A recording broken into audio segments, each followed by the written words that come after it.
grandmother always said the bakery would outlive all of us. She opened it in 1987 in a small storefront on St. Denis Street in Montreal, and for 37 years it did exactly what she promised. It survived recessions, 2 landlord disputes, a kitchen fire, and the kind of slow forgetting that kills most family businesses. When she died in the spring, she left it to me. She left it to me, not to my mother, not to my uncle, to me. Coralie, the granddaughter who had spent every summer since age 9 learning how to laminate croissant dough at 6 in the morning while everyone else was still asleep. I knew the moment I found out that my mother would not accept it quietly. My grandmother, Mimère, we called her, though her real name was Celine, had always been clearest with me. Not warmer, not kinder, just honest. She saw things as they were. She saw my mother as someone who wanted the idea of the bakery more than the work of it. She saw my uncle as someone who would sell it within a year, and she saw me, I think, as someone who would actually show up every day and mean it. The will was read on a Tuesday afternoon in a notary's office on Sherbrooke. I sat across from my mother and my uncle, and when Mr. Beausoleil read the relevant clause, sole ownership of the property and business to my granddaughter Coralie Thibault, my uncle's face went very still. My mother's did not.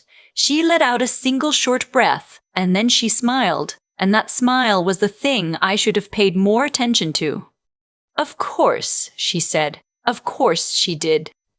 It did not sound like acceptance. It sounded like the beginning of something. I want to tell you about the bakery first, because it matters. It wasn't just a business. Ma mère had bought the building outright in 2003, right after my grandfather died, with the insurance payout and every dollar she'd saved. It sat above a small apartment she used as storage, and the whole property, storefront, back kitchen, upper unit, was assessed at just under $1.2 million. Montreal real estate had been kind to her without her even trying. She hadn't raised prices in 4 years because she didn't want to price out the neighborhood. She still sold plain croissants for $2.50. So when my uncle started talking about options, I understood what he meant. He meant selling.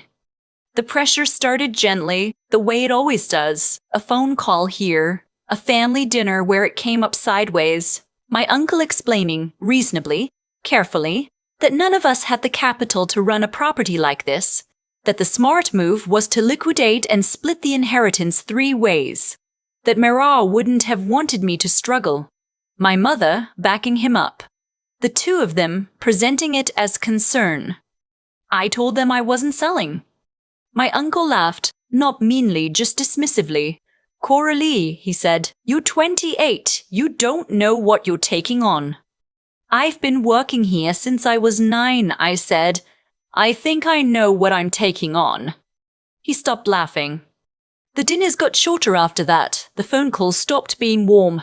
By August, about 4 months after my mère died, my mother had stopped calling me altogether, which was somehow more alarming than the pressure. My mother is not a person who goes quiet. She goes quiet when she is planning.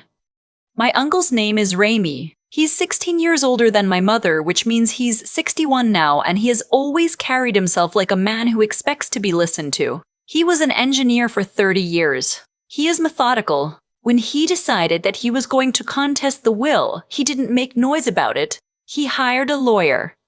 I found out through my cousin, who texted me at 11 at night with 3 question marks and a screenshot of a legal notice. The claim was that ma mère had not been of sound mind when she updated her will 18 months before she died, that she had been unduly influenced, that I, her 28-year-old granddaughter who had worked alongside her for nearly 2 decades, had somehow manipulated a woman who could still recite the exact hydration ratio for her sourdough starter from memory. I sat on my kitchen floor in Rosemont and I read that notice 4 times. I want to be honest about what I felt. It wasn't just anger, though there was plenty of that. It was something closer to grief. Grief that my mother had signed on to this, that she had looked at everything ma mère had built and decided the right response to losing her was to take the one person she had trusted and drag them into court. I called my own lawyer the next morning, Her name is Elspeth, and she has the kind of voice that makes you feel like everything is going to be handled. She listened to me read the notice out loud, and when I finished, she said, "Okay, tell me everything you have." I had more than I realized. Here's what I had not told anyone, even Elspeth. Yet, for about 6 months before Maymer died, I had been keeping records. Not because I suspected anything specific, more because I had watched my uncle start asking questions about the property valuation at Christmas that year, and something in the way he asked them made me uneasy. I am my grandmother's granddaughter. She taught me to notice things. So I had started saving texts. I had saved emails. When my uncle visited the bakery in February and spent 20 minutes in the back talking to Maymer while I was in the front with customers, I had, entirely on instinct, I want to be clear, left my phone propped on the shelf by the flower bins with the voice memo app running. I had not listened to it in months. I had almost forgotten about it. The night after I spoke to Elspeth, I found it on my phone, and I pressed play, and I sat there in my kitchen for 47 minutes listening to my uncle gently, persistently, systematically working on a 79-year-old woman who was already sick.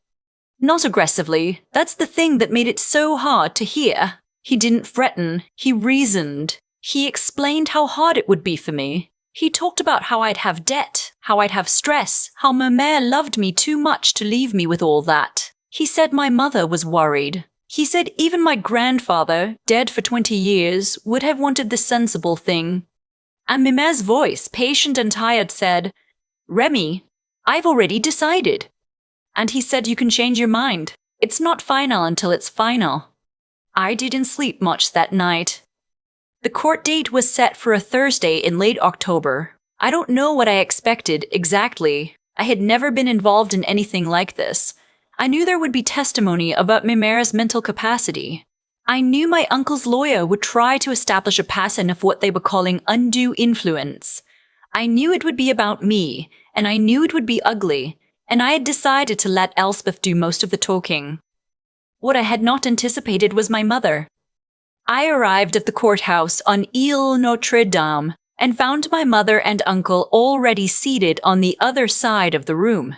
And I hadn't seen my mother in 4 months, and she looked, I don't know how to say this without sounding petty, she looked dressed for something.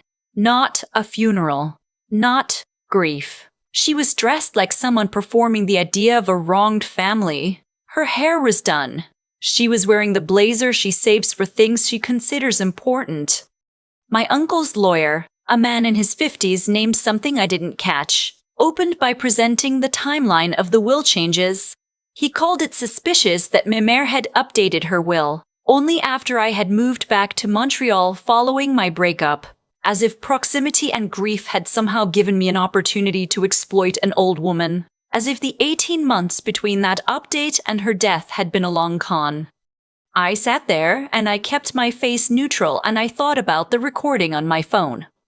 Elspeth had told me to trust the process. She had heard the recording. She had also subpoenaed 2 years of emails between my uncle and a real estate developer I had never heard of. A developer who, it turned out, had already made a preliminary offer on the bakery property in March, 2 months before Maymer died.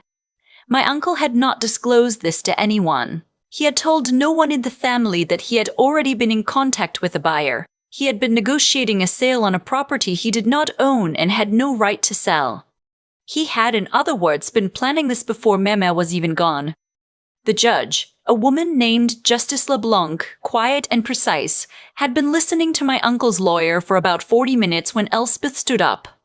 She said she had an audio recording she would like to submit. My uncle's lawyer objected. There was a brief exchange I couldn't fully follow.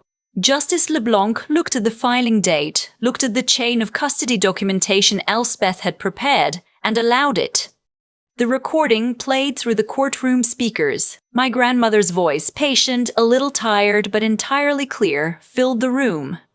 I watched my uncle's face. He went very still. He was the kind of man who had spent his whole life being the most prepared person in any room, and I watched him understand in real time that he was not the most prepared person in this one. My mother put her hand over her mouth. Justice LeBlanc stops the recording about 2/3 of the way through, which I was almost grateful for. Not because the rest of it was worse, but because I was sitting there realizing that hearing ma mère's voice again was something I had not been ready for. Then Elspeth presented the emails with the developer. Justice LeBlanc asked my uncle's lawyer one question. Just one.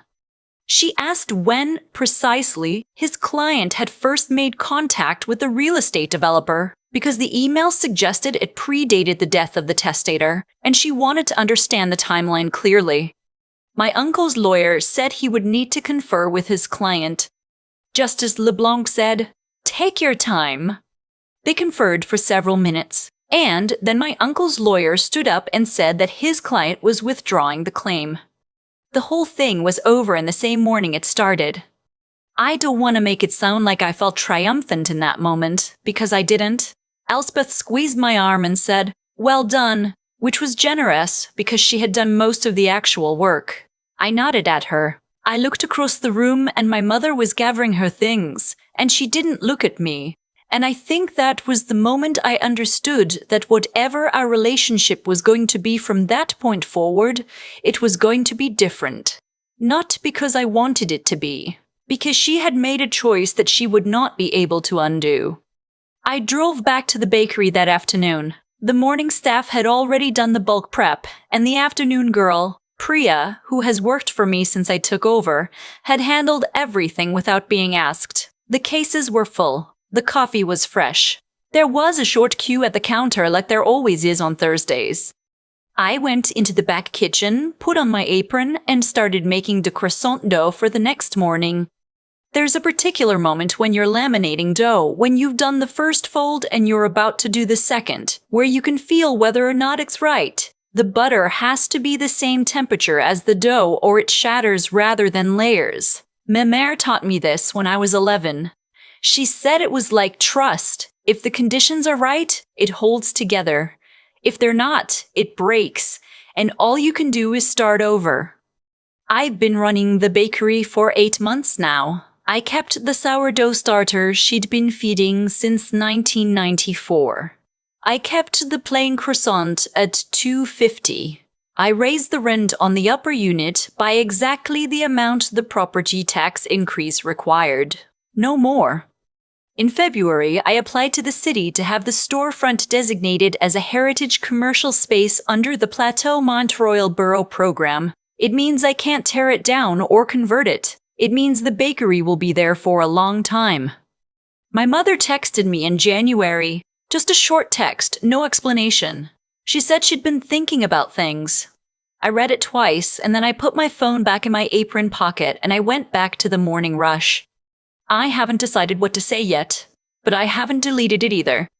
Mama used to say that the bakery had its own memory, that the walls had absorbed 37 years of flour and butter and early mornings, and it made the bread taste different here than anywhere else. I used to think she was being poetic. I'm not so sure anymore. Some things you fight to keep not because they're worth money, but because they're worth keeping. And I think she knew, when she wrote my name in that will, that I was the only one who understood the difference. I keep coming back to a small moments that happened in the bakery a few weeks after the court date. A regular customer, an older woman who comes in every Saturday for a plain croissant and a coffee, looked at me across the counter and said, "You look like her, you know.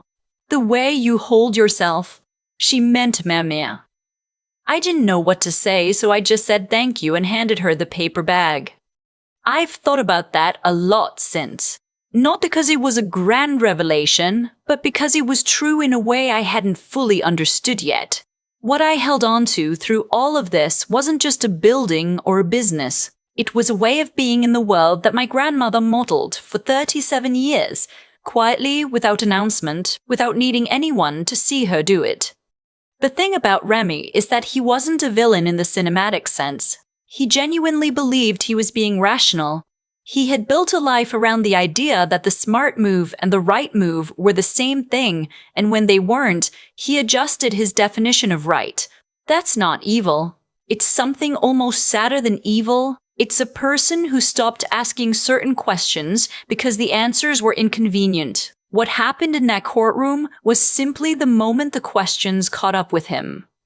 And my mother, I still don't entirely know how to hold what she did. She signed on to something that required her to look at me, her daughter, her mother's granddaughter, and decide that what I had earned and what Min-Ma had chosen didn't matter as much as what she felt she deserved. That's a kind of failure that has nothing to do with money. It's a failure of the thing underneath everything else, the basic willingness to be honest about what you're doing and why. What I've come to understand is that I wasn't protected in that courtroom by luck. I was protected by choices I had made over years. The choice to show up every morning, to learn the work properly, to pay attention when something felt wrong, to keep records not out of suspicion, but out of care. Meme used to say that the people who last are the ones who do the quiet work. I think she was right, and I think she knew, in the way she knew most things, that the quiet work would matter eventually. There's something I want to say about the recording, because I've had people ask me about it. I didn't leave that phone on the shelf because I was clever. I left it there because I was uneasy and I didn't know what else to do. Instinct is just accumulated attention. It's what happens when you've been paying attention for long enough that your body knows things before your mind catches up. I think that's worth sitting with.